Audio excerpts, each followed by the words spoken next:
Okay, great.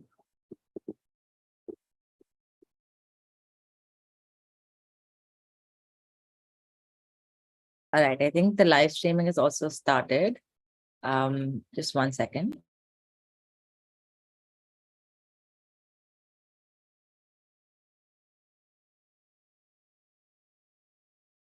Okay, yeah. So we'll just give it a minute or two to let people join. I think there were around 200 people who had registered. So let's see how many can show up today. Yeah. So we'll get started in by 7:72. That works? Yeah.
Good evening, everyone.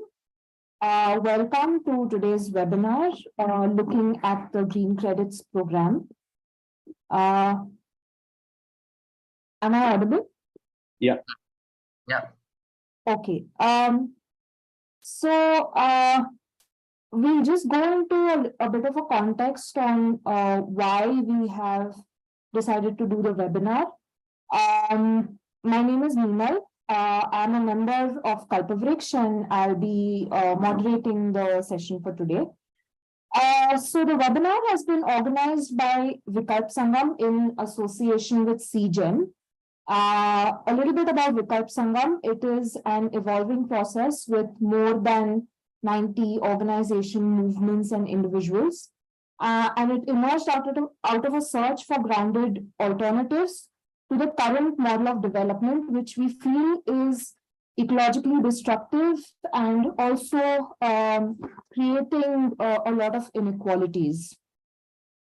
To provide a context to this webinar, we are very aware that there have been emerging terms like carbon offsetting, carbon credits, and they are being touted as solutions and almost pushed in international negotiations to be looked at as solutions for the climate crisis.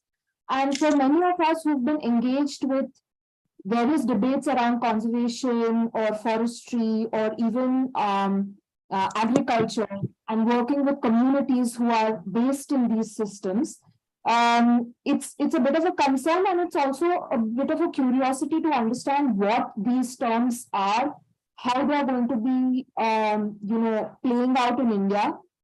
What is this carbon credit? What are carbon markets? What is carbon offsetting? And so we decided to come together to just understand this and get people who have been engaged in this to talk about with us, and to also see whether these are actually solutions that are being offered, and how they're going to affect the lives and livelihoods of several communities who are dependent on ecosystems. One of the ways in which we are going about it is by organizing these webinars, and we've already had a webinar last month along with CGEM, which was just looking at what carbon markets are, so demystifying the carbon markets and also carbon credits. So a little bit about CGEM. CGEM is a Center for Grower-Centric Eco-Value Mechanisms, and it was born out of discussions on carbon markets, which was organized by the National Coalition of Natural Farming. And in this coalition, concerns were emerging regarding carbon markets and unequal information and power relations and revenue sharing models that were emerging between carbon project developers and communities. So CGEM is currently involved in creating awareness about carbon markets among not just communities but NGOs also. And it also negotiates with project developers on behalf of NGOs and farmer communities to ensure that the agreements that are being signed are fair and just, and the revenue sharing models are also fair and just. So you can look at our first webinar, which is demystifying carbon credits, that we did last month. And today we are going ahead with the second in the series, looking at the Green Credit Program, the draft notification that has just come out. I'll briefly introduce our speakers for today, and then we can start with just looking at this program in more details. We have Siddhartha Dabhi, who is the lead research and project management at CGEM. He is currently pursuing his PhD at the University of Exeter, and he has over a decade of experience researching carbon markets and carbon offsetting projects. We also have Srajesh Gupta, also part of CGEM. He has about 4 years experience of working with multiple organizations in agricultural policy and also academic spaces. And they were both key components of the National Coalition of Natural Farming. We also have Vijay Kolinjivadi, who is an ecological economist and a postdoctoral researcher at the Institute of Development Policy at the University of Antwerp. Vijay has analyzed the social and ecological consequences of financialization of nature, as well as the social and political economy shaping who wins and who loses from payment for ecosystem services and other environmental market-based mechanisms around the world. So welcome to our speakers, and really excited to do this and to really understand what the Green Credit Program draft is all about.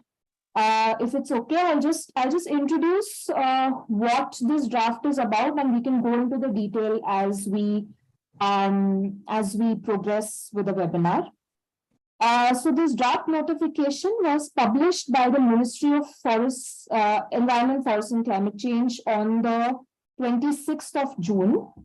And it said that within 60 days, you have to submit whatever comments that you have on the draft. Unfortunately, we've just gotten to know today that the government has actually canceled that 60 days period now, and we will have to submit any kind of comments that we have by the 31st of July. So, and the explanation given in the notification is that there has been extensive stakeholder consultation already. So we will go about understanding who these stakeholders were, if the speakers could throw some light on it. So the time left for this is also very less. If you look at the explanatory note at the beginning of the draft notification, it says the rules have been notified to promote an innovative market-based mechanism for the LIFE movement. LIFE stands for Lifestyle for the Environment, and to incentivize voluntary environmental actions of various stakeholders. and the rules have been notified under Section 323 of the Environmental Protection Act. If you look at the main objectives, it says that it seeks to create a market-based mechanism for providing incentives in the form of green credits. It also lists down, you could say, potential carbon credit creators, as well as people who are going to benefit from the green credit creators and people who are going to benefit from these credits. So it lists individuals, farmer producer organizations, cooperatives, forestry enterprises, sustainable agricultural enterprises, urban and rural local bodies, private sectors, industries, organizations, for environment positive actions. It also lists 8 sectors from which green credits can be generated. These are tree plantation, water-based green credits, sustainable agriculture, waste management, air pollution reduction, mangrove conservation and restoration, eco-marks, sustainable and building infrastructure.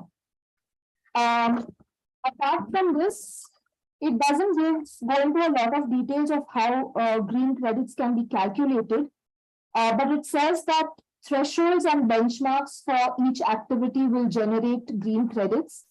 1 green credit per activity is envisaged. There is also the fungibility calculations. The fungibility is mutual interchangeability across the sectors. And there will be a digital registry for the green credits and how they are being generated. Now it also gives us structure about who implements this program. So they're talking about 2 major structures here. One is already established, the Indian Council for Forestry Research and Education, the ICFRE, who is going to be the administrator for this entire program. So it will look at the implementation, monitoring, management and operation of the entire program. And then it also envisages a steering committee for the governance of this program. So within the steering committee, there are going to be representatives from concerned ministries, departments, domain experts, industry association, and other relevant stakeholders. Now, within the administrative structure, we also have a technical committee across sectors that are going to be developed, and these are going to be essential to develop methodologies, standards, and procedures for registration of green credit activities, and also for the grant of green credits. And these will include members from concerned departments, ministries, other organizations, and subject matter experts. You also have a green credit registry, which is again going to be something that the ICFRE creates.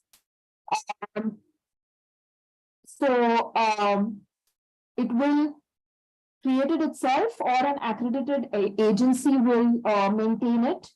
It will be an electronic database and will have common data elements relevant to issuance, holding, transfer, and acquisition of green credits. And you also have a trading platform that the ICFRE will develop along with the steering committee. Apart from that, there will also be an accredited green credit verifier, knowledge and data platform. It also talks about the accredited compensatory afforestation mechanism that has been created under the Forest Conservation Rules 2022 to be consonant with the green credits that arise out of this program, and also an empaneled auditor to look at the implementation of the entire program. So as you can see, it is something which is very vague. There are lots of technicalities that have been used, and it's very difficult for a lay person or even people who've been working in these sectors to actually understand what this is. So going ahead, we've come up with a couple of questions which I am going to pose to the speakers. And of course, the participants can also put in their question and answer questions in the chat box, and we can take it up with the speakers. So if the speakers are ready, I can just go ahead with the questions. Okay, so my first question is, what was the run up to this draft? Are you aware of what kind of policy or what kind of any kind of government notifications, any kind of stakeholder consultations that were going on before this draft came? And how was this draft bought? So if either Siddharth or Srajesh can take it first, and then Vijay. Srajesh, you want to go in first? Yeah, okay. Maybe I can. Hello, everyone. Thank you for joining in. So the question is actually really amazing, because when BEE wanted to, create some momentum around the notification of carbon credit market on the Ministry of Energy side, they came out with a policy paper first, which actually took out a lot of vagueness out of the draft notification that came subsequently. The green credit notification, I think, was and is a little rushed in some sense. There is a kind of push that they're trying to get out of the draft space very quickly, because there are no policy papers that I have come across regarding green credit program before its notification or even after its notification. And of course, the suggestion period has been reduced by 20 days, which is nothing in government's timeline, but probably there must be some sort of reason to do this hurriedness towards making it. As far as the stakeholder consultations, the people I've been in conversation with, and we've been involved through CGEM, some carbon markets players, some investors, traders, brokers, they were also caught in a surprise when the notification came out. So I do not think, at least in my circle, some stakeholders were involved, but probably some might have been. Never know. I think the interesting part about the stakeholder consultation would be to understand, firstly, whom the government really considers as stakeholders, really, in terms of, who should be there as a part of the planning to envisage a green credits, or for that matter, the earlier carbon credit kind of program. And I think, as Srajesh mentions, everything has largely been sort of more closed door sort of talks within the government panels that might have been created to do this consulting. So obviously, not many people really know about it. What I can recall definitely as one particular event, which could be in some sense termed as a stakeholder consultation or whatever, was one of the events that was held, I think, in Lucknow, if I'm not wrong, where you had some of the very big carbon project developers who were present along with the Ministry of Environment, Forests and Climate Change. And I think it looked more like a, not really a consultation, but it looked more like as if they're presenting some of their ideas around what these green carbon credits are. And yeah, pretty much that. So beyond that, I don't think I have heard anything about stakeholder consultations or even any form of invitation that might have come out saying, asking people to participate. And also, of course, this reduction in terms of the days for commenting on the draft is also something which is a bit surprising and also puzzling as to why would the government want to reduce the days. Yeah, That's right. There was a climate conclave in Lucknow in which the idea of green credits were presented, but and some discussions did follow up in the conclave itself. Probably it might be considered as stakeholder consultation. So I mean, when you look at the note that precedes the actual rules, they are talking about life, mission life as something that has contributed to bringing about this as well. And we've also seen that a lot of emphasis has been placed on climate change initially, and now on compensatory afforestation or carbon offsetting.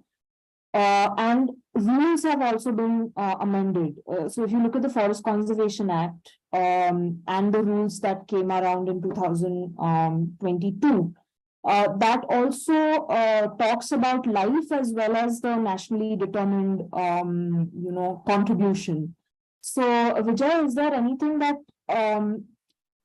just looking at life, because all I found was like a press release that spoke about what life is, but everywhere, even within our cities, when we look at the beautification drives that are going on, or if you have like the G20 meetings, life is being pushed as something that almost on a movement scale, but nobody really knows what's happening. So if you could just reflect on that and how that has actually played, or has it played into bringing this out, or then was this something already planned and life was just kind of created around what policies they are already going to implement?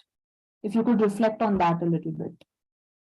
Yes, I think one thing that's important regarding the forest conservation rules of 2022. So just to come back to the previous question of this green notification and how the green rules and how green credit and how, if there was any precedent, those 2020 forest conservation rules already set the stage for accredited compensatory afforestation. So it allows private actors to basically develop what is called a land bank forest. So they can now sell that, that can become part of the compensatory forest that is used by developers to compensate their actions, their activities. So that's something that's already set the stage for something like the Green Credits Program, even though there is not so much how this came out is kind of out of the blue, but in a way, but we see that there have been some things that have come up to it.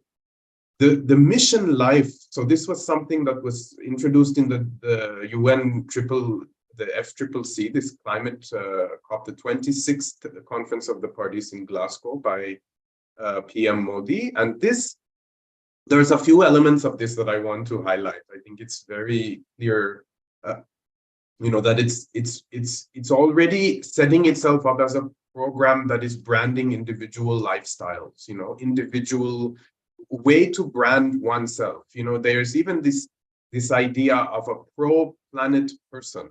Are you a pro-planet person? I have many questions about the very ideology behind this mission. So it's coming already from this idea of that there are some people who are you can aspire to become an ecologically benign person. We have already seen how this type of activities creates and reinforces inequalities in society. It already builds, who are the people who are considered pro-planet people, who are not the people who are the anti-people, planet people. You already see this thing setting up and how and on what lines that gets set up. So the fact that the Green Credit Program is coming within that envelope of this mission life already, it's already a red flag in my opinion. And we see how these terms, these terminologies can become very divisive also. And how they can be used to greenwash the activities of of corporations, companies, how you can then claim to be, having a green credit, being a pro, moving towards this lifestyle, individual lifestyle approach, but then engaging in forms of ecocide on the side. It doesn't matter because you have now got the credit, you have now got the branding. Then there is also the element of what is a mass movement. My question is, how can a mass movement be created from individual lifestyle choices? That's for me a fundamental contradiction. So there are some things here that I think are already problematic just in the framing of this agenda of mission life. So it's not surprising to me that you have a program like Green Credits coming out of it. It's very much in line with, I can purchase this product, I can sell and buy this commodity, it's what I do as an individual, as a corporation, as an enterprise, as a, whatever, how you want to identify that. And so that's something that's noteworthy there. Thanks, Vijay. I think that sort of underlines how we need to respond to this program also. The fact that the ideology behind what's happening, and also the push to hurry up this program as much as it has it's being looked at in the last 2 years or so.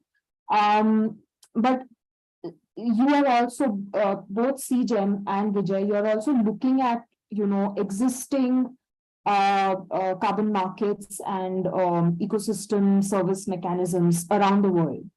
And we already have an international carbon market. And some may argue that, this market is like an answer to this mechanism or this program that is building up a green credit market in India is like an answer to an international market that is already existing, could be predatory because of the experiences that people have had, and is also, Swadeshi or homegrown, or, So what are your experiences when it comes to the international carbon market?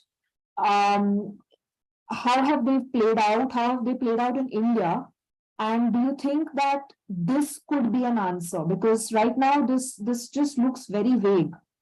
So will this program actually provide a platform to sort of change the way those markets have been working, if they've not been working the way that we want them to work? So just your experiences on how it's been.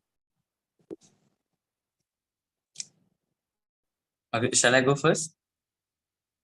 Yeah. So, for the people who are thinking that probably green credit are the answers of the perils of international carbon market, I think it's not very so, because in all entirety of the notification, you can see that the program is not trying to replace another program. It's trying to create a complementary program to other carbon market regimes that are out there. So they want to complement, they want to up the carbon market a bit, rather than trying to be some sort of competition to those markets. The idea, and we have to really understand how the green credit narrative has been positioned in the paper.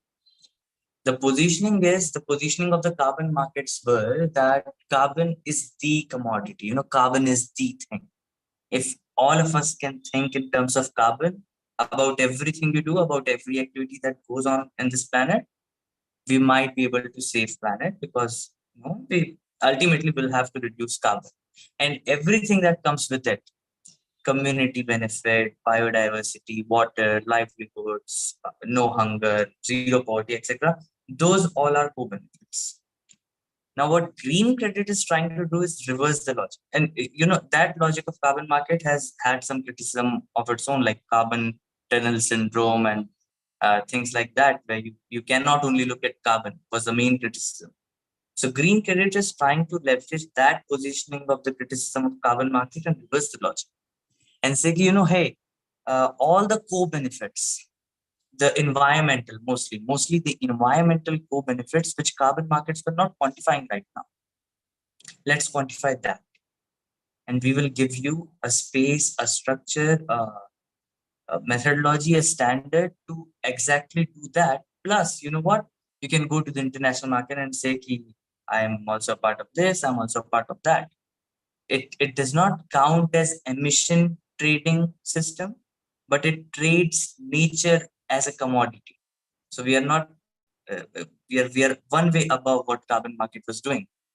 Carbon market was taking something that is coming out of our activities. But green credit us are trying to monetize what is inherent in the sort of co-benefits that the natural activities provide to the people.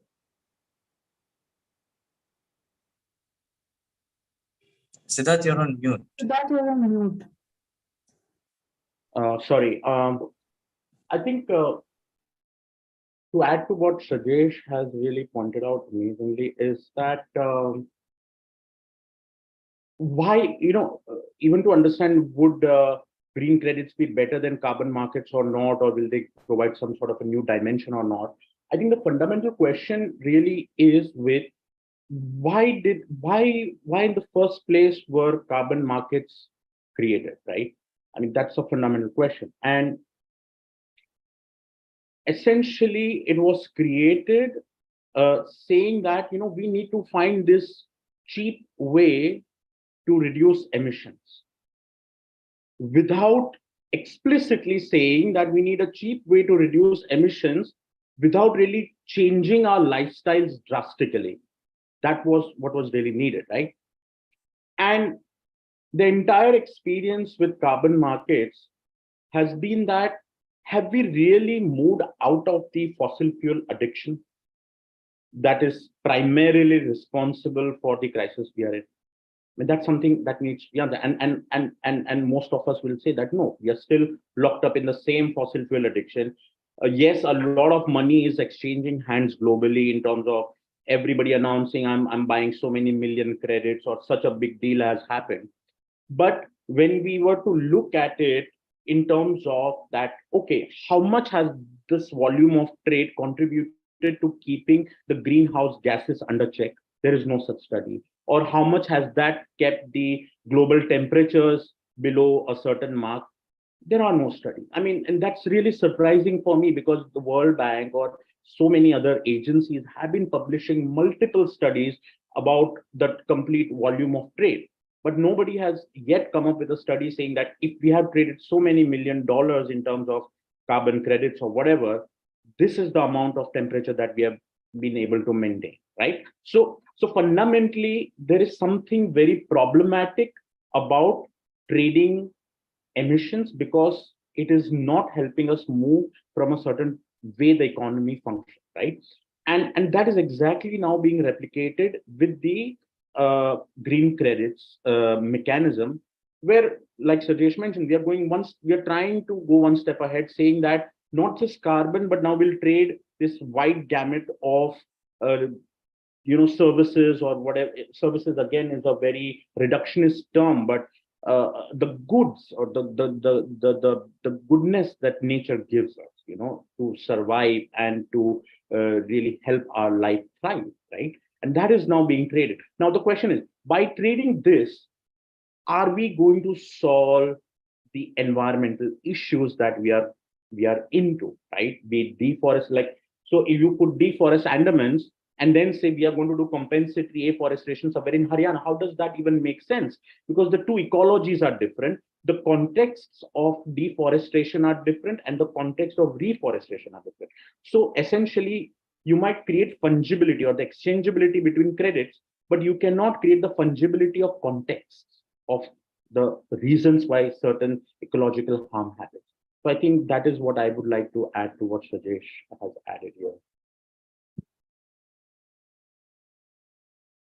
Yeah, I will maybe add also to Srajesh, the point of carbon markets only being limited to carbon, and these green credits actually topping up the nature to the same logic of the green credit. I think to the carbon market. I think that I think that's maybe seen as a positive thing by the government. This is like, oh, it's addressing the problems of the carbon market. But actually, I would say it's actually reinforcing the same problems of the carbon market, but then including every other aspect of the environment and then grouping them all together as though it's one environment. It's just one thing out there which we can then trade. It's all the same thing. Air pollution, waste management, green buildings, all of it's all just one thing that you can just combine. So it's one element of geographical.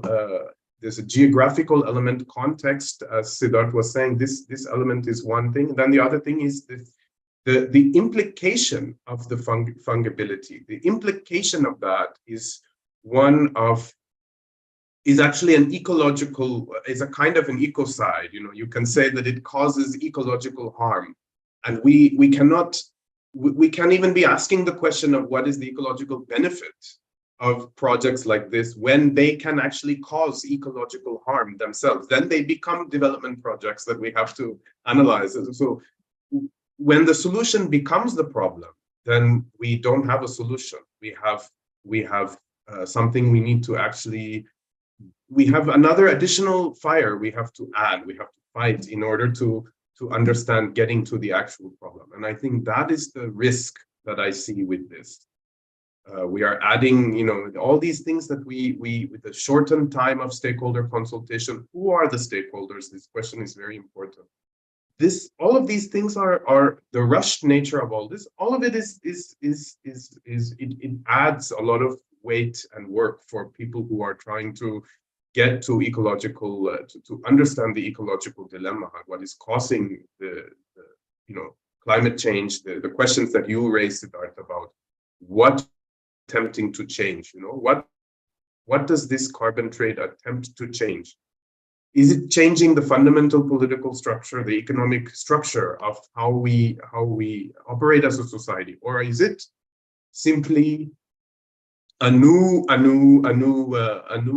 commodity frontier? So you open up into this new space of extraction where new value can be gained. So I saw a question in the chat about what is the difference between the green credits and the carbon credits. And I would say one thing is that you can obtain a green credit through this system if you are trading carbon, but not the other way around. So if you cannot get necessarily a green credit, so carbon credit, so a green credit and carbon credit, you can obtain a green credit through the carbon trade, but there are other ways that you can get a green credit besides carbon. So that's the main difference, I would say. But otherwise, the actual platform, the idea of one entity is producing more of this or is polluting less, and then can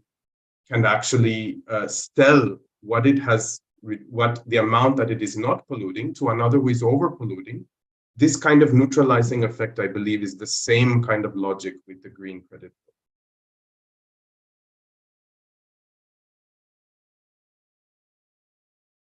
So I also wanted to ask you if there are, examples that are emerging from your area of works of how this has affected, how being in a carbon market has affected the credit, the people who are making the credit, for instance. So if you have farmer communities or, we come across several writings of, people who have worked in these sectors and how, communities have been shortchanged. So are there examples that you could let us, I mean, without going into the details, but from your experiences? Yeah. So it has happened always. It is an open secret that everyone knows. The market never favors the poor. It just happens. People are so indulged in self that they do not see the other. That's the basic philosophy of market. So carbon markets were no less. Carbon markets started with industries. Only industries were involved, and then percolated to communities. the phenomena of growing trees, having voluntary markets, doing regenerative agriculture is relatively new when compared to the emission trading in the first sort of drafts of CDM markets. So, uh,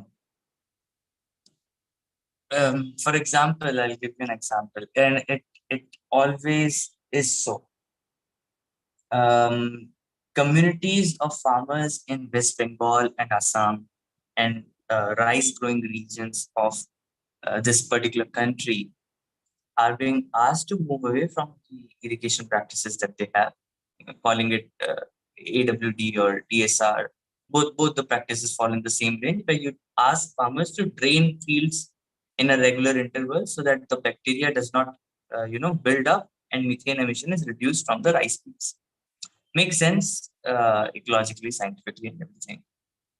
Most of the programs that are happening in these parts of the country, the farmers have no clue about such a program exists on the back of their farm insurance on the activities that they do. So of course it's not informed consent in any way from the farmers groups. Then there are these organizations in the garb of saying that we are providing project implementation money. We are providing those small pipes, PVC pipes, to put into ground to measure the water level in the ground. We would take 85, 75% of the revenue that comes through. What happens to the rest 25? No one is saying, because no one has actually made credit. But the creation of the contract is such that it will never favor the poor in terms of the money that carbon market, give you an opportunity to leverage. The story would remain the same. Again, smallholder rice field farmers probably doing better rice, but not getting better benefit out of the market. And then there are several examples thrown throughout India about plantation projects with communities, improved cook stove projects with communities, biochar projects are very recent, but biochar project with communities. There are the information asymmetry is very huge, and no private player are incentivized enough to bridge this gap using private money. So, and it serves them well. So yeah, green credit program, specifically talking, would fall into the same trap. As Siddharth also mentioned, right now, I was reading a report that Amazon forest was man-made. Some new scientific reports have come out. But if let's think about it a little bit. If everyone was incentivized to create small patches of forest in parts of the world, and there was no concentrated effort to make it, make it Amazon as such, there would be no basin. So I think um, as Siddharth mentioned, the idea of context fungibility, the idea of market that never serves to the poor community, the idea of information asymmetry, as you and I both have. We are in the learned communities of people, but we do not know who are the stakeholders that were asked for the consultation. So the asymmetry that will always be there, regardless of the shape and form of any market program. I think as far as carbon markets have been concerned, there is now plethora of literature and case studies out there, freely accessible in most cases, which have talked about cases of all sorts of exploitation of local communities or the indigenous communities when it comes to carbon offsetting projects. And even the recent, if you see the Guardian expose and all of these, they highlight the same sort of issues. And I think it's sort of repetition of the same old story, where earlier times it was this resource like a spice or something that is what the merchants or countries were looking after. So you would have to go to somewhere in the global south where these spices are available and essentially get it from there. And when I say get it from there, it's by hook or by crook, and a lot of other means that you have to take. And now, as time has moved on, that spice commodity has now changed into this environmental commodity or the carbon commodity that is being, something that has become valuable. And still those logics of for procuring this commodity obviously haven't changed. And that's exactly why we know that a lot of activists, academics have actually quite literally termed this as a carbon colonialism, as they say, right? That earlier, if you look at it, it's the global north that kept polluting all these years, and now suddenly they want to solve the carbon crisis. So we have to find land in the global south, in India or in South America or in African countries, wherever, and make these people grow trees or do some good agricultural practices and XYZ, right? So essentially that logic hasn't really quite changed. And because that logic hasn't changed, the mechanisms under that logic, the way the markets are structured, the information asymmetry, the power relations, like for example, if you take how carbon projects are developed, it always surprises me, and also it makes me to some extent laugh in this sense of disbelief that a project developer for me is merely a consultant who can do some bit of scientific calculation, that too from an equation that is already provided, and write up a little bit of a document saying that, okay, this is the carbon project. But if you look at the current structure of carbon markets, the project developer is quite literally at the pinnacle. And they are the ones who are making the big money out there. There are all sorts of venture capitalists and everybody pumping in money into project developing companies, saying that, come on, develop more projects. And there is quite literally this gold rush that we see largely, to develop more and more projects, stuff like that. So that is quite surprising. Whereas the actual carbon per se, if we were to look at it at all like as a commodity, is being produced by the communities that are conserving the forest or doing better agricultural practices or whatever, right? So essentially, because the logic at the top is quite flawed, the mechanisms that are being developed are obviously developed in the shadow of that logic. So I think that's where the problematic really begins, and that's where there will have to be sort of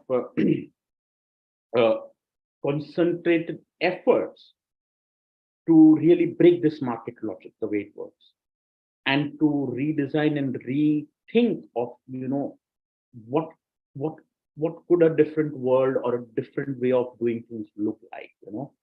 So I think that is what we are struggling with at this moment. Even with the green credits, unfortunately, as Rajesh mentions, it is very likely to fall to the same trap, and perhaps even with worse consequences than what we might see with the carbon markets, because of it's bewildering sometimes to think that you have a green building project, let's say in an urban area, let's say maybe in a metro like Mumbai, and that carbon or that green credit can be exchanged with, let's say, with the farmers of Assam who are trying to do a different method of rice cultivation. I don't know how these two very different things would ever match, and what sort of the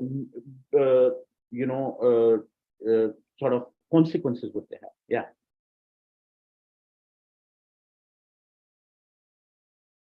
So I was going to say, just to add to what you said, Siddhartha, about this climate colonialism. It's interesting going back to the mission live, because one of the claims that is made there is that India's per capita footprint is 60% below the global average, and that is due in part to the Indian traditions and the culture and values, and that is the reason why 60%. So I worry that but then you're proposing a green credit program, which is again turning environment into a commodity, doing the exact same thing that has happened during colonialism. So I'm not understanding that logic, you know. It's so the possibility of co-optation with all these things is also very high. You know, it's the homegrown brand and homegrown approach, which is also has its own dangers, you know, in taking that approach and following the same mistakes of the past. One thing I wanted to say from experiences of payment for ecosystem service programs, which are basically any broader type of initiative where you give incentives or payments to land users, especially farmers, for specific land use changes, practices on in the area in the land that they are managing or cultivating. So it can be forest practices, it can be soil rehabilitation, can be biodiversity practices, all these things. One thing that we have seen in the past and in other locations, especially in Latin America, where most of these payment for ecosystem service programs, including carbon type of trading, all of these things, the reducing emissions from deforestation and avoided degradation and avoided deforestation, where these programs have been put in place, what has happened is that the incentive takes a life of its own. So there is already an economy happening in these areas where there are specific crops for industrial, growing of potatoes, of dairy. The dairy, commodity frontier is expanding. So when you put in a payment scheme for environmental protection within that context, what happens is the payment gets used by farmers to then switch into different frontiers. So you move into different commodity crops using that payment. So you have two risks there. One is that the biggest one is what is called leakage. So whatever improvement that is made because of whatever reforestation that is taking place, some soil rehabilitation processes that are put in place, because the payment is actually going to support the movement of farmers different commodity arenas, these impacts get very quickly overcome by what the payment itself is doing, because it provides an incentive to actually move into the market. You get more embedded in that market economy through the payment. So even if the logic is that the payment is supposed to incentivize pro-environmental action, the impact is that it actually encourages more extraction in other sectors of the economy. You know, you have these broader impacts that will happen because of the payment, because you're actually giving a payment. And that's what we have seen. We've seen in other places where payment for ecosystem service has been operating for, 15 years in some places. Costa Rica is a good example where it's become very much central to their economy. Their tourism economy, where the payment for ecosystem service has become the basis for moving into that nature conservation tourism economy, which of course has its own serious environmental ecological consequences, particularly with the global aviation industry. So you have all kinds of knock-on effects. You also have the fact that land users tend to be the ones who benefit from these programs, tend to have the largest amount of land that has been consistent in so many in both carbon trading as well as in payment for ecosystem service programs. So this is something that how would a program like the green credits actually address that? Would it address it? It doesn't seem likely given what is presented here, and there is precedence already to show that these risks to be reproduced here. And if I just may add one last thing, in certain projects, it has been also observed that probably, if you were to just look at the project at a microscopic level, you might think that, it is doing good, that they have actually planted trees, and these are indigenous species of trees. There have been, the case studies out there where, local communities in some extent have gained in the sense of, okay, that the local forest around them was rejuvenated, or maybe they could access some non-timber or timber produce. So there are these sort of small benefits from certain well implemented projects out there. However, when you zoom out and then you look at the larger picture, that is where the challenges lie. As we mentioned about, was the benefit sharing really just? Was just restoring the forest around them enough, or giving or helping them move towards a new or a slightly better agriculture practice enough? Uh, these are broader questions. Was their consent really taken for joining these projects?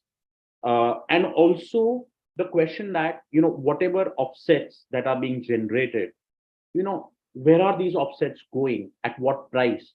Do people really know? When are they being retired, these offsets? Because sometimes there are these claims for vintage offsets which might be 5 years old, 10 years old. So these are bigger, wider questions around the trade of environment or the trade of carbon that need to be addressed. While at a microscopic level, sometimes we do find good projects on the ground that might not be as abusive as some of the cases that are reported in newspapers or in media. Thanks for building this context, because I think if we have to now look at the green credit program, this context, the larger context, was really important. So thank you so much for bringing this up.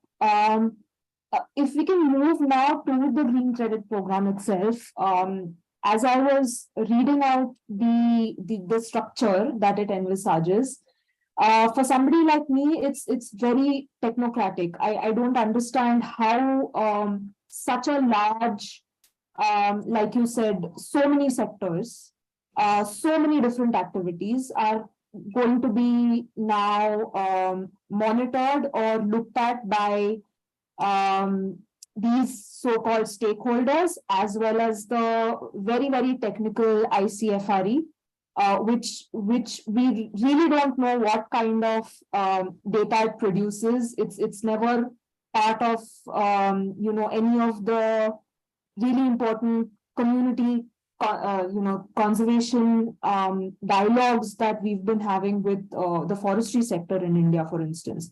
And we're now looking at this entire program, which is based on this very technical sort of on these committees, which are not even clear. They, even on paper with what they've given, it doesn't seem very clear to me how it's going to be, playing out in India. So if we can now just go into the details of this program, what are the things that they've highlighted? What are the different sectors there is that they're talking about? Then we are talking about green credits, not just carbon credits, like you've brought up. So how will that, play out? And also, if you can talk about the fungibility and how that is going to be implemented. To me, it just seems very, very unclear as of now. So if you can go into the details of that, and what your take is on how you think it is going to be implemented, if you could just share this.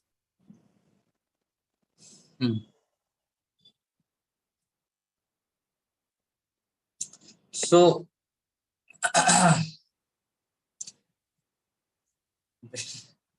well, I am not so, I should not say, I look at green credits in much more, with much more, curiosity than with skepticism. That's my take on the draft rule list. All of the questions that you shared. How will this happen? How will you create fungibility? How will the quantification happen? So for referring to your first sentence, it is technocratic. It will be technocratic because, as I said in my previous comment, everyone wants to maintain an information disparity, or they could not capitalize anything. That is the only capital you have in knowledge economy. The curiosity is, if you remember the last time we were having this conversation in a closed door room in the VS community, I also shared this curiosity that I think it will give some sort of push. So Green Credit Program right now, it's a regulatory program. It's the draft implementation rules are written in regulatory fashion, so it will not give you scientific clarity on how things are going to happen. So let us separate these two so that we do not get into unnecessary criticism there. So even if you consider it is a regulatory program and the government is trying, super hard to push it, it gives a signal to the scientific community, to the creative accountants and economists of the world on how to make it really happen. We've been talking inside CGEM ki we want to, so CGEM is Center for Grower-Centric Eco-Value Mechanisms. We never wanted to look at carbon as the only thing out there, wanted to look at everything that is out there in some sort of way, because our thesis is carbon money is very low when it comes to the individual smallholder. And if you can stack it up with different ecosystem services, probably that will be enough to keep them, doing natural farming practices. That's the idea. So we have been talking about it. We have seen how Vera does it in the old standard using community, climate, and biodiversity as a rider on top of your carbon program so that you can improve the narrative as the SDG goals rider on your carbon program so you can improve your narrative and get a better prices for your carbon. But the quantification never happened. So after the green credit notification came out, I think within 10 days, Vera came out with notification of nature credits. Very interesting. Same as green credits, they want to create a separate standard for everything which was not quantified before. Then I read some, preliminary scientific reports on how fungibility can be made. So people, as I thought, people started thinking about the issue in their own ways.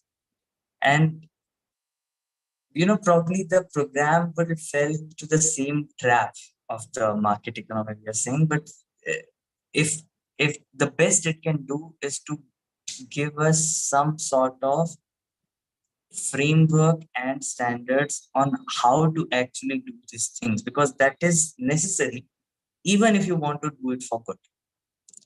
And so I look it as a positive signal as well as curiosity kind of purview, I would say.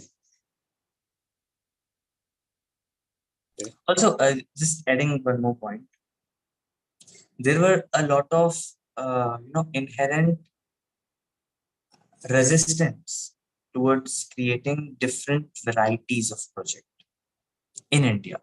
For example, there were no regulatory mechanisms ki can mangrove on private lands be used in carbon markets just by taking private person NOC, because mangrove, once you grow, it becomes a forest department issue.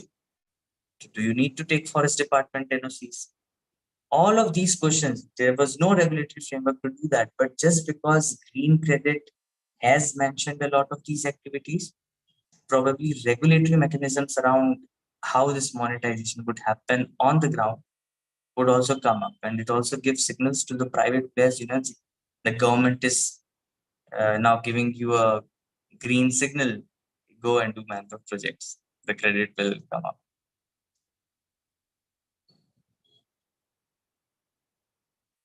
So I think to what Srajesh has pointed out, what I would like to add is that one, of course, while it is a technocratic looking document, and as Srajesh has very nicely pointed out, that we need to separate it, that this is more like a regulatory sort of a document, and the actual scientific document will come out much later, probably. Adding to that, I think this is a very ambitious project that the government has embarked on, and I think this is my personal feeling that probably it has taken up this big project keeping a few things in mind. One is the fact of creating this sort of made in India kind of mechanism. So instead of being always dependent on to Vera or gold standard in some sense, not that the government is anyways dependent on Vera, but the fact that our offsets are getting registered onto Vera or gold standard or CDM, probably this would now, indigenize everything. Everything is now being done in India. And also then the fact that while carbon markets are fully functional, we know that US, China, and even now registries like Vera are trying to develop their own sorts of biodiversity offsets or nature credits and things like that, right? So this is moving in that direction, like trying to be one of the first movers in that direction. So that in that sense, I see this document as a laying out of an ambition out there of the government of India. So that is one thing. In terms of how this might play out in the coming months or the next 2-3 initial years, is what I see is that probably with ICFRE at the center of the creating of the registries and coming out with the rules and regulations, what I think we might see is that the first set of projects that might really be piloted, because that's what my understanding is, that this will have been some sort of pilot phases rather than a full-fledged, full-blown thing coming out, would be more in the forestry area. That the first few projects that might be piloted would be actually forestry projects, and there some of these experimentations will be done in terms of seeing that how do we even, because like in carbon market we have a common denominator called carbon, so we know what we are trading in some sense. But what will we trade if you were to look at biodiversity? Because biodiversity will include water, air, biomass, land, even human health, animal health, conservation, all sorts of things. So what would be a common denominator? And I personally have no idea what would be a common denominator, but we'll have to see what the government or the ICFRE thinks could be a common denominator that could be paid for. Or will it be perhaps it might not be a common denominator, but perhaps it would be some sort of levels that might be created. That okay, this project only might have clean air, but this project with clean air has got indigenous species of trees. We'll top it up with, let's say, conservation of some bird species or an animal species, topped up with, let's say, forest right act, that the tribal community living there is being taken care of, or being given some extra livelihood, something we do not know, but these are just my speculations out there which I'm presenting, and I really hope that all of you and the audience too can contribute to these speculations. But this is what I see, that it will be in pilot phases, and I think the first pilots would be largely around forests. I think that is what I feel of how this might roll out. So I just thinking about some of the specifics of what this program would look like. I know that, as we were mentioning, that this is a regulatory approach, and that the scientific aspect is something that will have to be considered separately, and that is what this ICPRI, I'm assuming, will be largely responsible for. But the question is, how can science be made to work for the regulatory model? Shouldn't it be the other way around? Shouldn't the science be the one that informs the political the structure? Should not be that should not go in reverse. And so the question about this can we add, and I think what you say is interesting, can we add a top up of some conservation of this species here? And it's not an ice cream that you can just make a nice product with that's not, the ecology does not operate as a mechanism. It's not a mechanistic thing that you can mix and match things. They're all, no, it is deeply intertwined, deeply integrated. If you destroy one forest, you have caused significant damage that cannot be, it's irreversible, irreplaceable. So this stacking approach by which this green credits is adopting is already, I mean, ecologically, scientifically speaking, is harmful. It's not actually accurate to what scats of research have already shown of how ecosystems function. So that's one thing. Second thing, in going to the fungibility point, this equivalence point, this is something that for me really sticks very, very problematic to me. And I look at, for example, the compensatory afforestation. I look at how that's operating.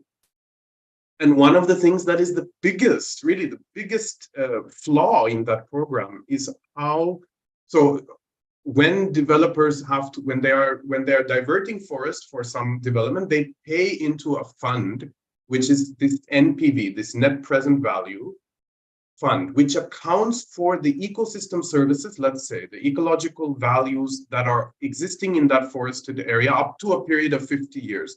That is deposited into a fund that has now reached some 60,000 crore rupees. It's sitting somewhere, it's just accumulating. That amount of money, how it was calculated, was based on this centrally empowered committee back in 2008 by the Supreme Court. It was set up to establish these rates, and to classify forests according to their degree of ecological vulnerability. Those rates have not been changed since 2008. We have yet to see them change, and be put into practice. That's one. Secondly, how can we determine those values? How can we determine the value of the ecological service for 50 years, and then multiply that by the hectare of forest that is diverted, and assume that accounts for the value in monetary terms that is then deposited into this NPV fund? So already there is a precedent with the compensatory afforestation of how equivalence and this fungibility takes place. What this is doing, what the green credits program is actually just magnifying that, I think, that this deep question of how that fungibility is determined. So that's, I think, looking into NPV and understanding how NPV operates already, what conflicts are caused by the creation of NPV value. I mean, right now it's all very technical, actually. Most people don't know, that so much money is coming from this type of valuation exercise that is already, it's already taking place. That's not a deliberative or democratic process. We don't know how that was determined with most people. So that's one thing. That's another thing. Then lastly, I want to say that this is a voluntary initiative, this green credits, but it's being promoted as a this is a regulatory policy that's put in place by the government to create an artificial market. But how can you get demand for? The question of how you will get demand is a big one, actually, because you have ultimately it's voluntary, this whole thing. So how can you create, you have this structure you've set up, but what will actually cause, push? I think if you go back to the mission life, it seems like the impetus is really some kind of individual drive that is then scaled up. But what is the actual, is there not, from the same individual drive, could there not also be more value in continuing to pollute than to purchase these green credits? We don't know that. So that's something also to keep in. Yeah. If I may just add to what Vijay was saying, very interesting. He started with the same note that I was thinking, how regulatory mechanisms can inform science. It should be the other way around. There's a very good disagreement with you, Vijay, on the chat. Please do read it by Srajesh Gupta. But even if there, what is a little bit dangerous about the green credit program to me is this. Let's say if I'm a mining industry, the carbon credits happen after my mining was done. So whatever emission my mining activity had, I can, trade it, offset it, etc., etc. But to start the mining agency, the mines at the first place, I had to have some, 18, 19 NOCs from different ministries, environment, etc., etc. Putting up the afforestation, the compensatory afforestation as a part to generate demand for green credit is somewhat dangerous to me, because you have eased out my transaction value to even create a new mine. So to create the activity, I'm eased out. If I have to do afforestation compensation today, I'll have to probably either give it to a fund or find own lands, pay implementation agencies to do the afforestation activities, help the local communities, maintain the afforestation activity. But now I can buy my way. And if green credits are cheaper, then what? Because of the supply and demand scenario, if the green credits are cheaper, then what I used to give out while doing compensatory afforestation, it means much more activities can be get a green signal just because this regulatory framework exists, where I can buy my way out to even create a new mine. So that is something really obnoxiously dangerous. I do not know how a government will look at it. Probably put a floor price, ceiling price. I do not know what they will do. And as I said, I look at it through curiosity lens more than skepticism. I think if I may just add to what Srajesh mentioned about this query, and I think he has put it quite rightly, buying my way out cheaply. And that's exactly what was the critique with carbon markets, that, instead of really changing the way you do your business, let's say if I'm a oil company or I'm some mining company or XYZ, instead of doing that or changing the way I produce whatever I'm producing through my factories, I'm cheaply buying out offsets by, having some project somewhere in the global south, right? Or for that matter, even if we see the entire experience of the emissions trading scheme of the EU, the price of the credits was nowhere close to what it should have been, right? They were probably at least 10 to 20 times cheaper than the actual cost probably of that emission coming from the power plants, right?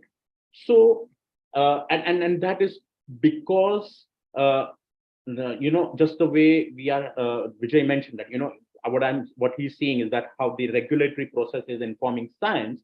It was also in that sense, I would, in carbon markets, it was the businesses that was informing policy, and it was policy that was informing science. So that was probably the chain, that the way I saw it with carbon markets. I mean, if we go back into, why 1990 was the base year for, for carbon trading, for example, that didn't make sense, but it made complete business and political sense to have 1990 as that thing, right? Or for that matter, why 1.2 degrees centigrade? I mean, what scientifically, actually, that number is not true, but it is a consensus number that was reached. So yes, there are these challenges that we are faced with right now when we are talking about green credits. Also, just one thing about the timing, and because we talk about these arbitrary dates and things like that. One thing that even with the tree planting, we just think of tree planting. We are talking about thinking about carbon, for example. The carbon that is released will be in the atmosphere for 10,000 years at minimum, potentially longer, depending. But the trees that are sequestering this carbon are, the turnover of that will, most of the programs that put them in, that are putting them in place, maximum 100 years, even that, you may not see that. How is it possible that you can actually even verify and measure these traits? Even if you were to, just from the basic, calculation, you're looking at a temporal scale which cannot be comparable. So the very approach of using tree plantation to sequester carbon is also fundamentally very problematic, and that has to be raised as part of an objection, definitely, as something that, if you are engaging in this kind of trade, you cannot do that by tree planting. That is very, very, especially in climate changing, when we are seeing these changes happening, heat waves, floods, and droughts. even more precarious.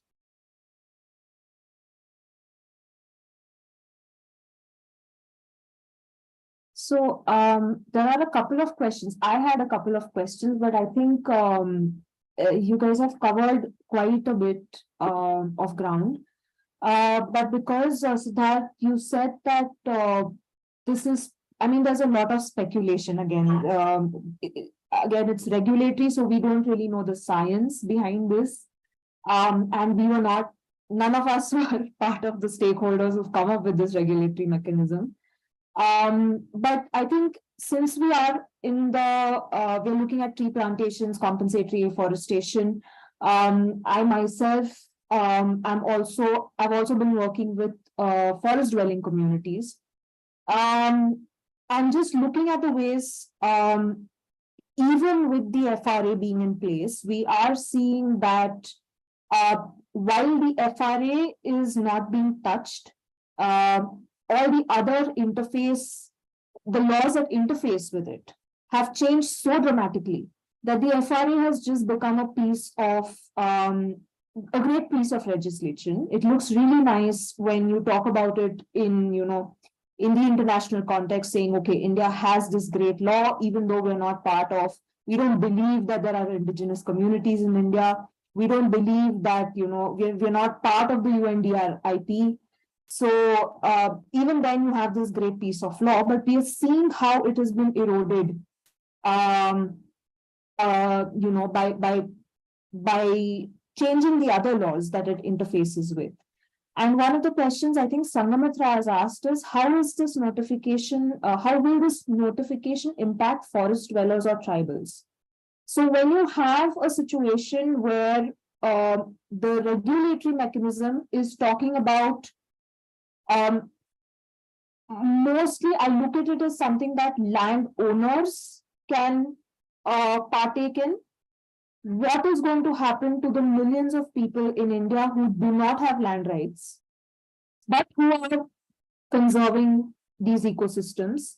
Could be part of, you know, mechanisms where there is already within the FRA a system where, you know, the government is to provide funds from different departments to converge plans in these areas, and to see that, you know, funds are provided so that people manage their own forests. And now we're pushing these people into a market-based economy without them having basic ownership on their land. So how do you see such communities? How do you see landless people? How do you see pastoralists, for example, traveling across different districts? If you are looking at a mosaic of these different, you know, carbon credit, green credit projects working, how are these kind of communities, nomadic communities, who are very much a part of the ecosystem, very much a part of the land, but nowhere in the ownership mechanism, where are they going to stand if we are implementing something like this? And they don't feature in the scientific or the regulatory framework right now. So this is something that I think is a genuine question, and it's also come up in several, you know, several policy meetings that we've had in the recent past. So if you could throw some light on that as well as other communities, for you know, within villages, within people who are based, say, in protected areas where compensatory afforestation is now going to be carried out on land where they are going to be relocated. So how do these mechanisms function in the forestry sector?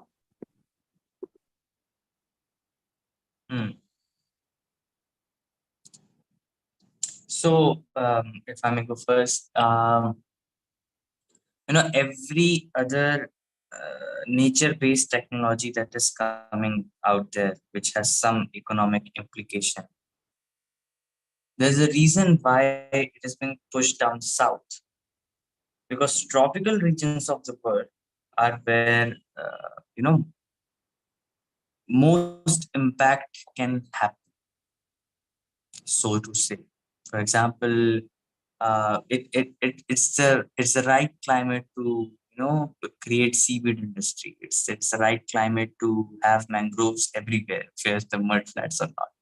It's the right climate to accelerate rock weathering by bringing in rocks from up down north towards south, probably changing composition through their ways. But the reality is, and how Siddharth pushed it, it will always be a sort of market capture, if not colonialism in some sense. It will always be some sort of market capture of the resources that the indigenous community has. So maybe they do not own the land, but if they have asked you to ask your community for a contract to grow a particular tree or maybe plethora of trees, but have them there for 25 years. Yeah, it's actually an encroachment on land. I do not see it any other way because the land is useless now. Because you on top of it, you have an asset which you have contractually obliged the communities not to do anything with it. So if the context changes, die, starve, hungry, everything one way, the tree should stand for 25 years by that law of contracts. Um, so whether the market mechanism is carbon, green, blue, black, brown, golden, it will always have the same implications for the communities where communities are not involved in the making of the rules, where communities are not asked even if they want these markets or not. These markets are imposed on them, giving them, lollipop of sorts. Come out of the forest, and we'll give you money. So it will always be.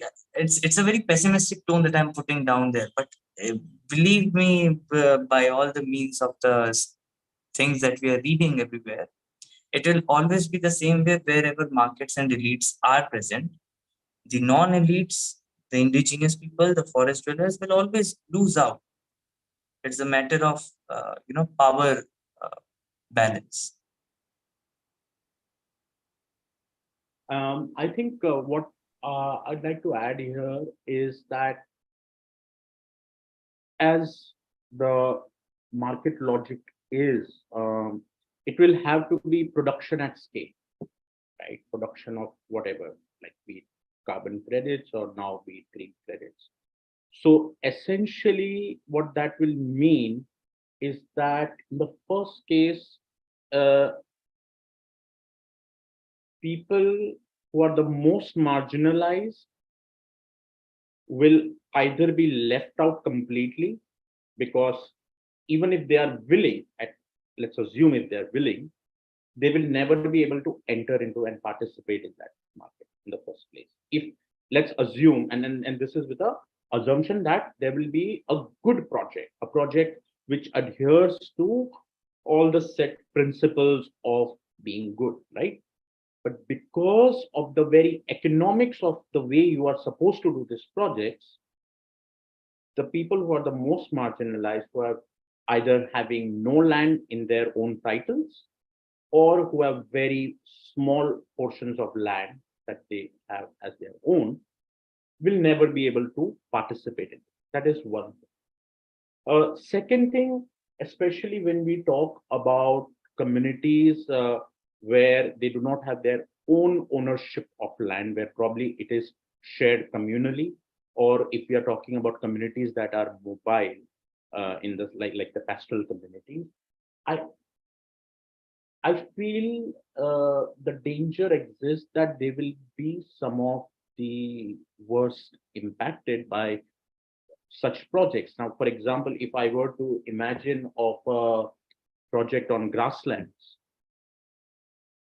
uh, you cannot. I mean, if there was a green credits program on a grassland, how are they going to manage grazing?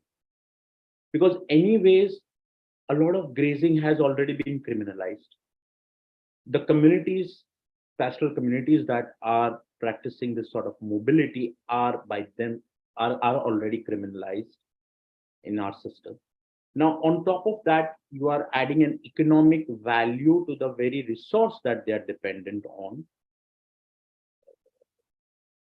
this this has serious implications for these communities, which and also that these communities are already under extreme pressure with the way our current development model is, is sort of moving ahead. So I think, be it carbon markets or now maybe sort of a green credit market, will have very serious implications for the most marginalized communities, because there is no sort of protection layer out there for them, something that they can hold on to, and in some sense even reluctantly participate in that market to make the space for themselves. That is what I worry over here. I think the point that Srajesh you mentioned of having these markets imposed on people is an important one, because if you look at what people really want, that's not actually part of the equation. It's not part of what. So if that is not even reflected on, and again it goes back to this: who are the stakeholders, who are the people who are being discussed, all these things are being curtailed. So how is it possible that, how can it not? Of course it will harm those most marginalized are not going to be the ones who have the biggest voice. How, and with the voice space already limited so much, how will these people's desires and positions be advanced in this type of program? It's very, very hard to see that. I see that if they assume that this is very successful, this green credit program, then there will be a push to actually obtain, as you say, Siddharth, to obtain green credits from places like grasslands. Where can we obtain additional value? Where can we grab additional value that is ecological value from this space? Well, now it was a wasteland before. We consider it as a wasteland. Now it will be considered a tree. We can plant trees and we can, do whatever in this space. Then we extract value. So many have talked about this as green grabbing already. It's land grabbing, but there's a green element to it. And that's precisely what is at risk here. And I think, this other point, Srajesh, you mentioned the lollipop coming from the forest. It's very much that. I think of, let's think of those who do have rights to the land, let's say. I'm thinking of, some of the particularly vulnerable tribal groups in Great Nicobar Island. Assume that they can, what is the implication? That now they are supposed to obtain they can sell green credits that can help to improve their livelihoods?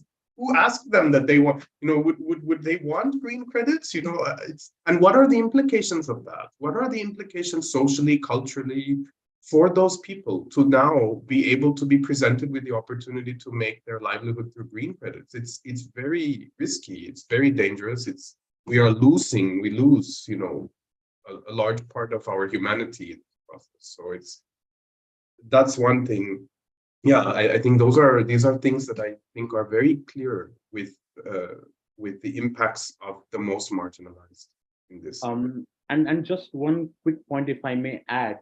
And so while we do all this sort of projects, be it forestry or be it a green building or be it anything, what would also happen is that they would all be passed as being green without being any form of environmental impact assessment around. For example, let's take renewable energy projects in India. Everything is considered green because it's renewable energy, but it's not so true when we go on the ground and when we analyze this project. So these projects too have their own socio-ecological impacts, which need to be thoroughly scrutinized before qualifying them for green credits per se.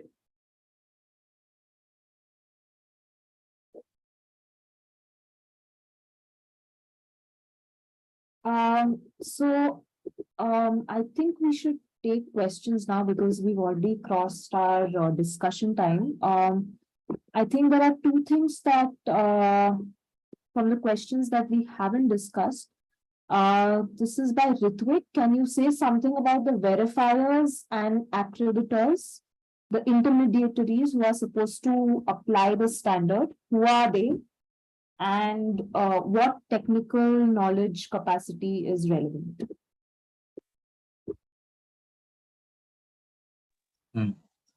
So that they are anyone and everyone in the name of technological capacity, yes, they do have to pass some sort of standards examination, like you pass a CA or CS examination. Even the current social stock exchange has created a standard which you'll have to pass to become social auditor. So I think some of the same framing would come towards the green credits and nature audit side also. Mostly, of course, we have seen a lot of startups in the auditing space too, but mostly the market is captured by the big fours or big tens of the world. Even here also, so they create. It's very interesting. So the same industry, same consultants would create a plan to set up the industry, and then the same people, same organization, I would not say same people, but same organization will have auditors which will verify the audits. It's a very complicated system that they have arranged themselves in, and yeah, so that is the scenario right now, as far as I know.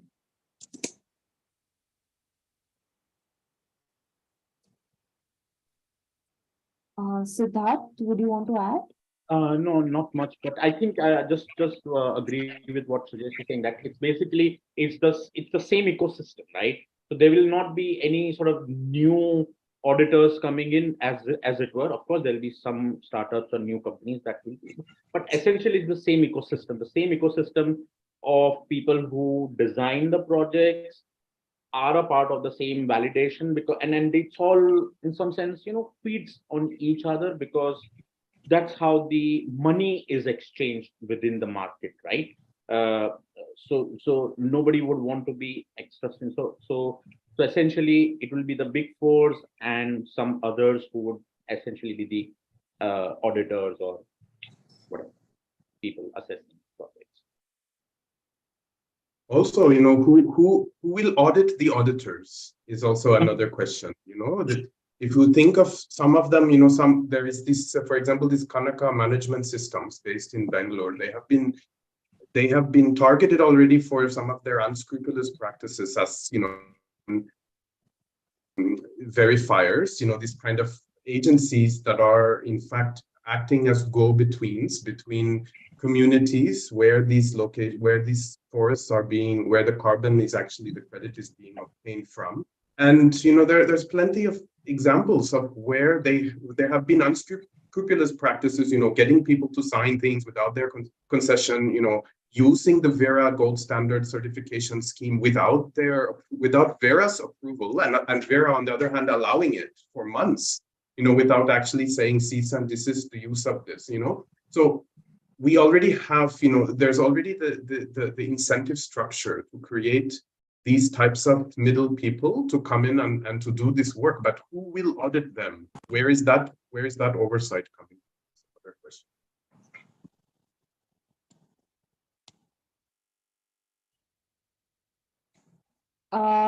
The next is by Rushikesh Barve. Any thoughts regarding the administration tool that the Green Credits program would need? Will that be in line with various government managed systems like Aadhaar, Arogya Setu, DigiLocker? Will the tool itself be one of the major risks in the success of Green Credit program implementation? So this is really important because they're talking about the Green Credit Registry as well as setting up a trading platform. So how are these digitized systems,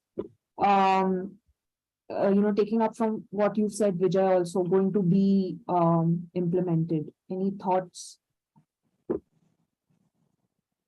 So the draft rules clearly mention that, we'll tender it out, we'll hire some consultants to create this system. So there's no doubt that is what it will happen. I do not think it will integrate into the digital public infrastructure of India as yet, because it does not make much sense.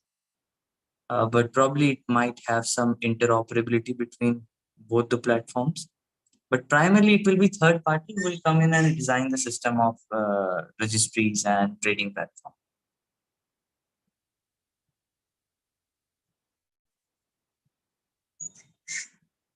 Well, I think I'm a bit unsure about this in terms of, what would be the interaction with already set up infrastructure like Aadhaar or DigiLockers and things like that. I'm quite unsure whether, because that the other question would be, once the green credit is generated, for a given project, the question is, how will that money reach the, let's say, for example, the community?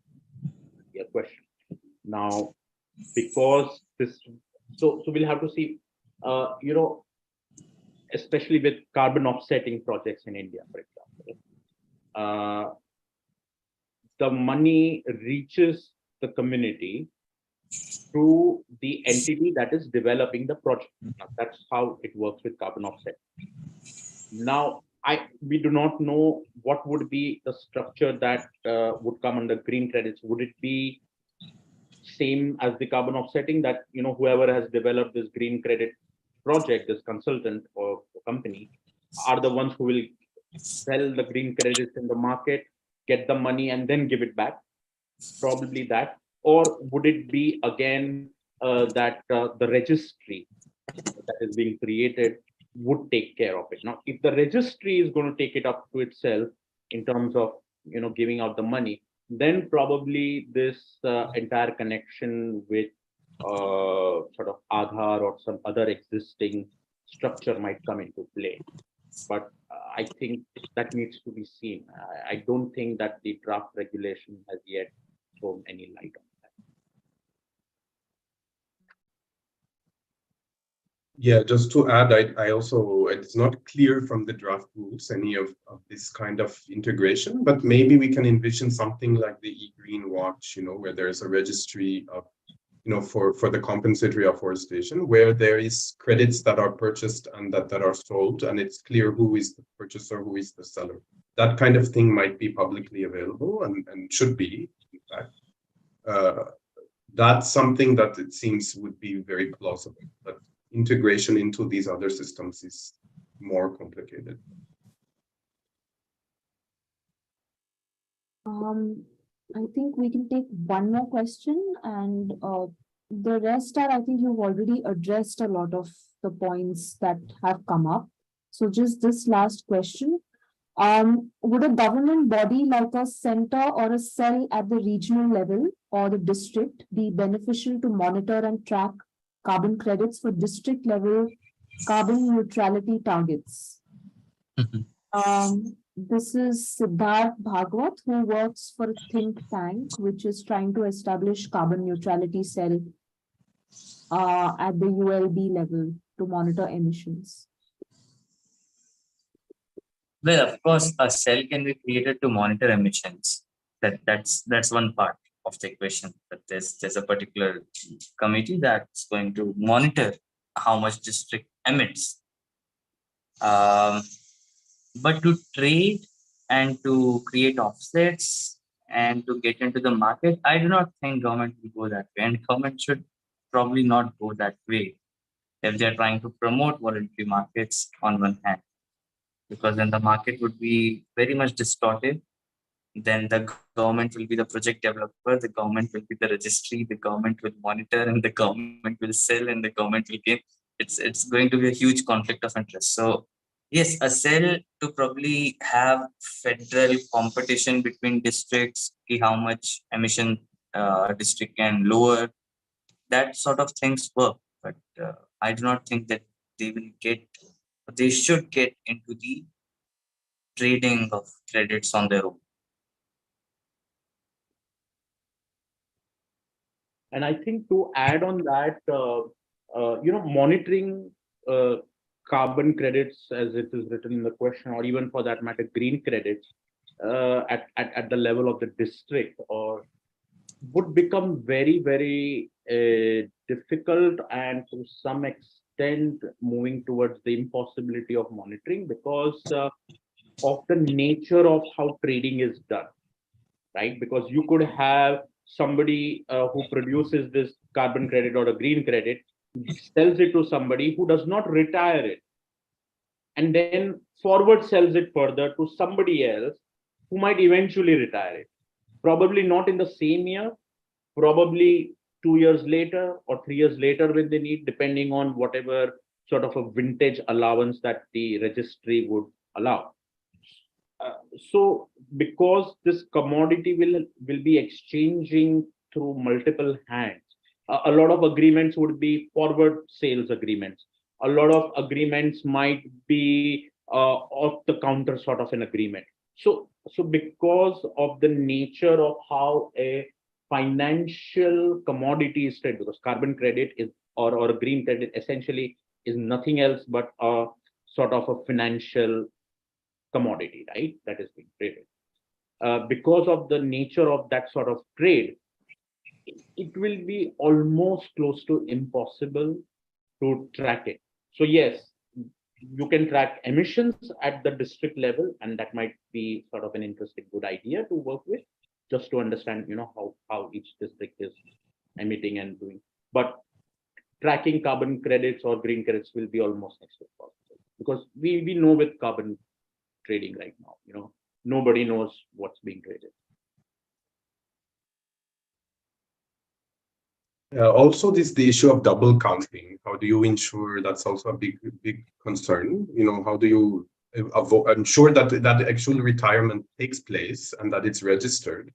And then also, the other thing is over inflation or this kind of overhyping the credit. So that, where you have an oversupply, actually you have an oversupply of credits because you've double counted, or because you have hyped up, you create this hype effect when it actually didn't materialize into the impact, let's say, that represents what that credit is supposed to be.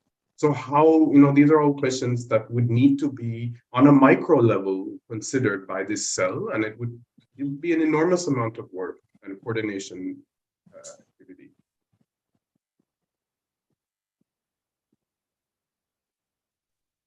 I think there's one interesting question by Nalini, if we can take that. Will there be a calculation of people's carbon footprint to benefit from green credits? No, why? That would be interesting to do, of course. And we have gotten into those kind of scientific deliberations. So we know how an average American emits. We know how an average Indian emits, average urban Indian emits, I should say. But no, I do not think so. So if there is a retail side of the green credits, which individuals like us can buy, but there's no offsetting to be done. As I said, the green credits are not an offset program of some sort. Maybe offset of the degradation that you're planning to do, but not a regular carbon offset program. So I don't think so that will be a regulatory thing that will be done. But of course, probably you and I in the future may be able to buy green credits to grow some trees somewhere and be happy about our life. I think once this green credit program, if it really takes off the way the government envisions, probably, and things start taking shape, if at all that stage comes, I think yes, there might be a time when this sort of individual environmental offsetting, not just carbon offsetting, but environmental offsetting might really take place. Because let's say, for example, even today, if you were to go on Make My Trip to book your flight, it does give you the option to offset your flight, or you go to some of the even private airlines, they also do that. So yes, this exists, although in fragments. I would say it's not something as a full-fledged thing. So probably yes, this might happen. For example, it could happen in a different form also, where probably not as an individual that you are doing this, but let's say, for example, British Petroleum had done this, that saying that, for all the users that we have in the United Kingdom, we are going to offset their emissions by planting trees somewhere else. And they have done that, right? So when they, especially when they started this Beyond Petroleum campaign and they were trying to repress, which miserably failed. So yes, I mean, the possibilities are enormous in whatever directions people can imaginatively think of capitalizing the environment. And yeah, so yeah, we can't really rule that out, I would say. Oh, I definitely think it will be a fundamental part of how this operates, because it's the ecological footprint element of this whole program is already built into the mission life. You know, it's built into the individual approach of how, you know, how do you make a mass movement of individual consumption choices. So surely, definitely, it will be a key part, and it will be a way of branding, you know, a branding exercise. You know, I have produced so many green credits. I have been involved in the trade of so many green credits. It will, no, I can very much see that happening. The question is, what is the green credit? That is behind all of that that branding is another thing. But definitely, I can see that being the pathway forward with this. But we have only, you know, a few more days to make objections. So it's I mean, I was going to say, and I don't know, Meenal, if you had this thought, but I think for those who have attended, it would be great for people to contribute to comments or collective comments that can be made, not only from this discussion, but everyone else's own experiences and perspectives that might be of relevance to push, you know, to push something in the days remaining. Yeah. So there are two shout outs here. First, please send everything to us that you think about Green Trade program, because people at Vikalp Sangam and this particular small group that they have created are going to contribute to the comments and suggestions for the Green Credit program, feedback for the government. And also for previously for the last question, if your shout out to one of the startups of India clients, they do a lot of retail carbon selling. So if you're thinking of doing that, please go there.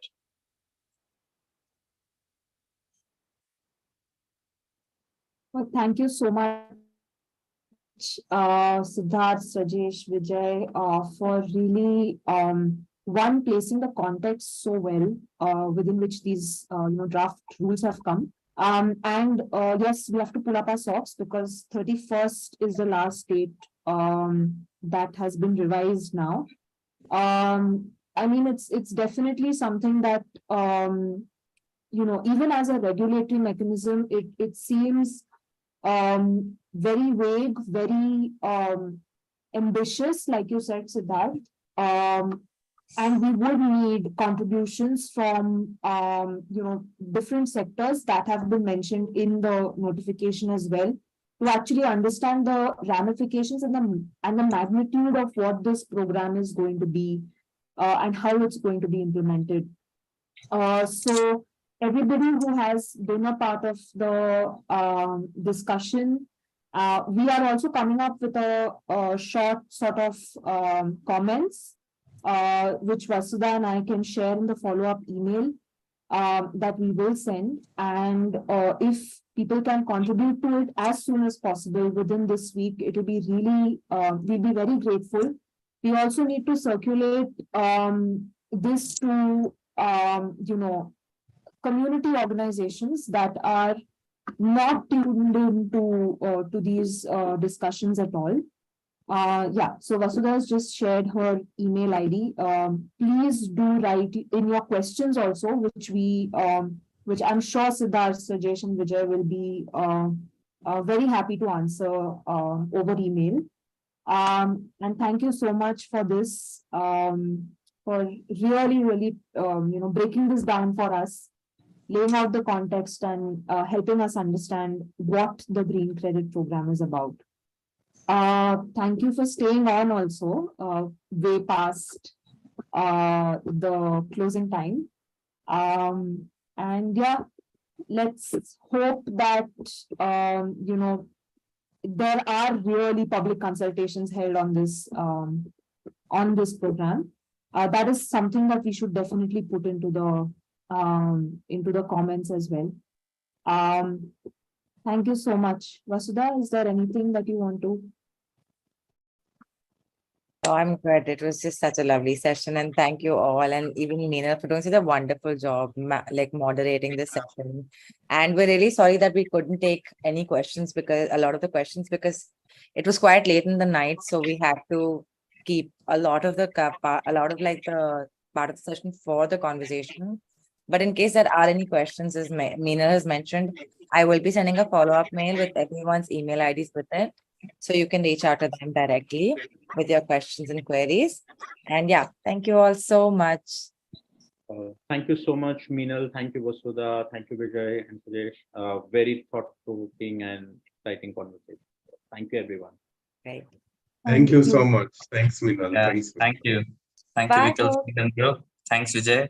Vasudha, can you Okay. download the chats and the questions? I've done that. Okay. Bye, folks. Good night.